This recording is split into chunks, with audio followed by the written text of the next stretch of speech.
যুক্তরাজ্যের লন্ডনে দেশটির ক্ষমতাসীন লেবার পার্টির মন্ত্রী টিউলিপ সিদ্দিককে বিনামূল্যে একটি ফ্ল্যাট দেন আব্দুল মোতালিফ নামে আওয়ামী লীগ সমর্থক এক আবাসন ব্যবসায়ী।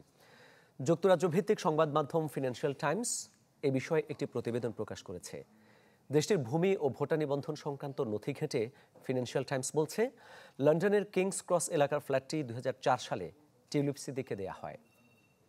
ইলেকট্রা রেফ্রিজারেটর, খাবার তাজা তো জীবন তাজা। ইলেকট্রা, ফ্রিজের রাজা। 5 আগস্ট ছাত্র জনতার অভ্যুত্থানের মুখে শেখ হাসিনা সরকার পতনের পর হাজার হাজার কোটি টাকা আত্মসাতের অভিযোগ ওঠে সাবেক সরকার প্রধানের পরিবারের বিরুদ্ধে। নাম আসে ক্ষমতাচ্যুত প্রধানমন্ত্রীর বোন শেখ রেহানা সহ তার মেয়ে টিউলিপ সিদ্দিকেরও। যুক্তরাজ্যের অর্থবাজারের দুর্নীতি সামাল দেওয়ার দায়িত্বে থাকলেও দেশের অর্থ লোপাটে অভিযুক্ত টিউলিপ।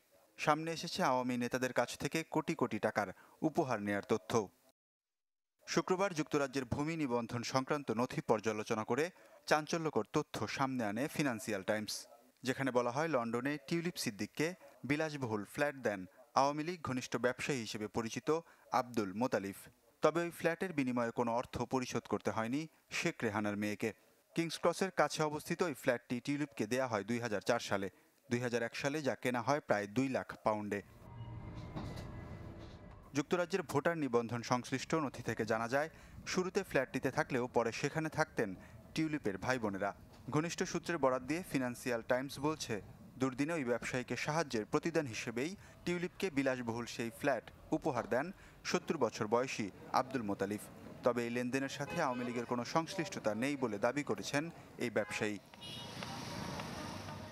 এদিকে 9 প্রকল্পে 80,000 কোটি টাকা দুর্নীতির অভিযোগে টিউলিপ, শেখ রেহানা, শেখ হাসিনা ও সজীব ওয়াজেদ জয়ের বিরুদ্ধে অনুসন্ধান করছে বাংলাদেশের দুর্নীতি দমন কমিশন। গেল মাসে শুরু হয় এই অনুসন্ধান। যদিও এত সব অভিযোগের পরও টিউলিপ সিদ্দিকের বিরুদ্ধে কোনো পদক্ষেপ নেয়নি যুক্তরাজ্যের Labour Party. Waliullah Farooq, channel 24।